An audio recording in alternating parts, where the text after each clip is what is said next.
ஓம் ஏகதண்டாய வித்மகே வக்ரதுண்டாய தீமகி தன்னோ தந்தி பிரசோதயாத். ஓம் பூமிஜாயை நமः. ஓம் நிர்குணாயை நமः. ஓம் ஆதார சக்தியை நமः. ஓம் அனீஸ்வர்யை நமः. ஓம் நிர்குணாயை நமः. ஓம் வாண்யே நமः. ஓம் பார்வதியே நமः. ஓம் தேவமாத்ரே நமः. ஏன் கண்ணை பற்ற போது என் பொண்ணு எவ்வளவு அழகா இருக்கா. உட்காரு. ஓம் தேஜோபத்யே நமः. ஓம் மகாமாத்ரே நமः. ஓம் கோடி சூரிய சமப்பிரபாயே நமः. ஓம் தேவதாயே நமः. ஓம் பகினி ரூபாயே நமः. ஓம் வர்ணரூபிண்யே நமः. ஓம் குணாஸ்ரயாயே நமः. ஓம் குணமத்யாயே நமः. ஓம் காந்தாயே நமः. ஓம் காமாக்ஷ்யே நமः.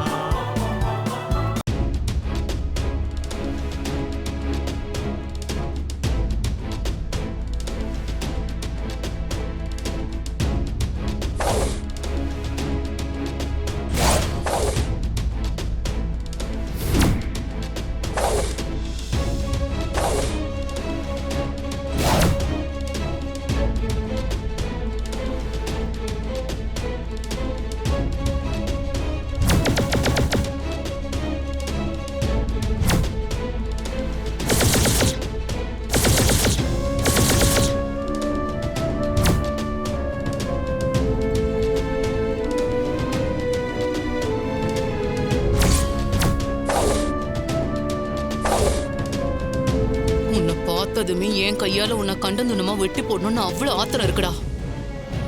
ஆனா எனக்கு ஏதாவது ஆச்சுன்னா என் பொண்ணுக்கு நான் மட்டும்தான் இருக்கேன். அதனாலதான் என்னால உன்னை எதுவும் பண்ண முடியல. உன்னை இன்னைக்கு எப்படியாவது புடிச்சு கொடுப்பேன்.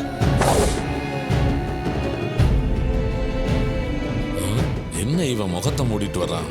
போன தடவை மாதிரி இந்த தடவை மாட்டிக்கூடாதுன்னு நினைச்சிருப்பான். அதனாலதான் மாஸ்க் போட்டிருக்கான். நம்மளை குழப்பறக்குன்னே இதெல்லாம் பண்றான். இந்த தடவை இவனை விடவே கூடாது சார்.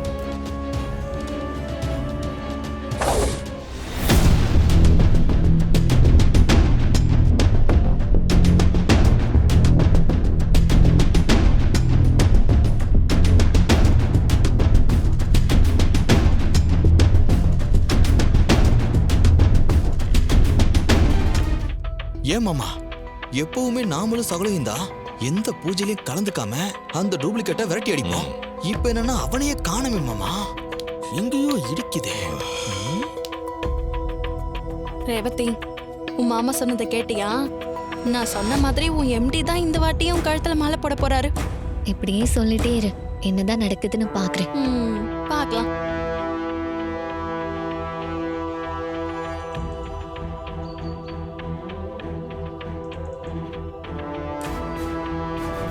அம்மா, பொண்ண மாலைக்காக காக்க வைக்க கூடாது. அப்படி காக்க வச்சா பண்ணின பூஜைக்கு பலன் இல்லாம போயிடுமா. அச்சோச்சோ, இப்ப என்ன ஐடியா பண்றது? ரத்தம் சம்பந்தம் இல்லாத யாரையாவது தேடணுமா?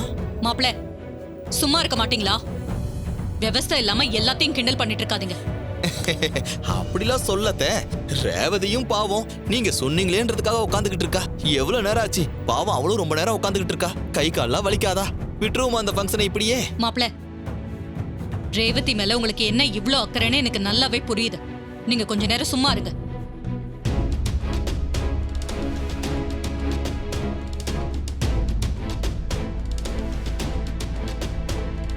ஐயரே, மாப்பிள்ள வர நேரம் ஆகும் போல. இப்ப என்ன பண்ணலாம் நீங்களே சொல்லுங்க. மாப்பிள்ள வரலன்னா பரவாயில்ல. பெத்த அம்மா நீங்களே உங்க கையால பொண்ணுக்கு மாலையை போடலான்னு சாஸ்திரம் சொல்லுது. நீங்க எடுத்துட்டு வந்து போடுங்க. சரிங்க.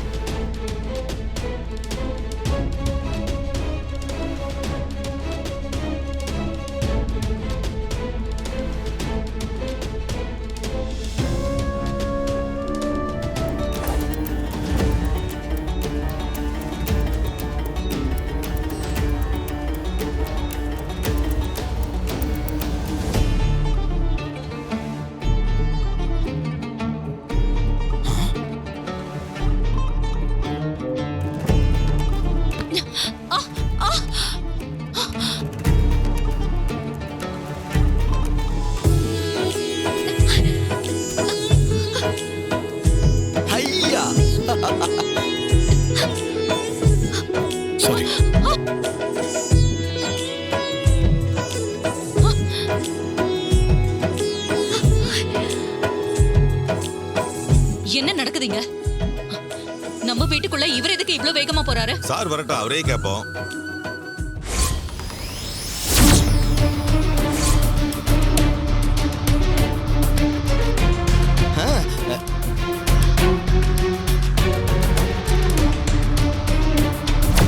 அடச்சே, மறுபடியும் அவன் உள்ள வந்துட்டானே.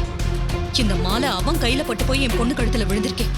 ஒரு பூஜையை கூட நிம்மதியா செய்ய விட மாட்டேங்கிறான்.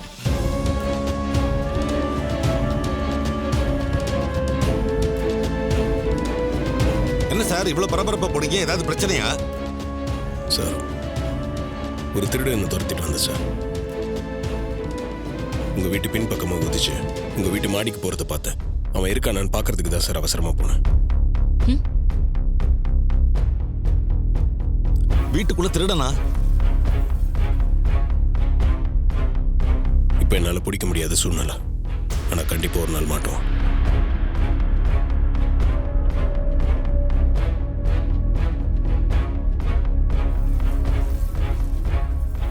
நீங்க சொல்றது எதுவும் நம்புற மாதிரியே இல்லையே. எங்களுக்கு தெரியாம எங்க வீட்டு மாடிக்கு திருட வந்தானா? இவர் அவனை பிடிக்க வந்தாரா? சும்மா கதை விடாதீங்க. இது கதைலாம் இல்லைங்க, உண்மையை தான் சொல்றேன். சில சமயம் நம்ம கண்ணு முன்னாடி இருக்கிற திருடங்களை நமக்கு தெரியாது. தெரிய வரும்போது நீங்களே அதிர்ச்சி ஆவீங்க. சரி, நீங்க சொல்றது உண்மையா இருந்தா நீங்க தேடி போன திருடன் எங்க?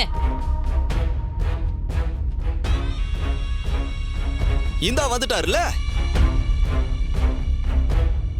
என்ன இவரு மேல இருந்து வராரு? அதானே திருடனை பத்தி சொன்னது சகல கரெக்டா வராரு. அக்கா, என்னக்கா இது? உன் மாப்பிள்ள வெளியில தானே போனாரு.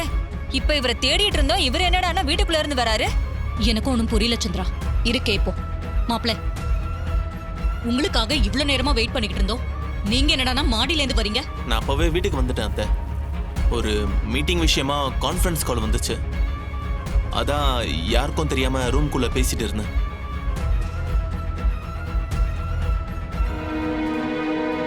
ரோகிணி, பா ஏன் ரேவதி ஒரு மாதிரியா இருக்கா?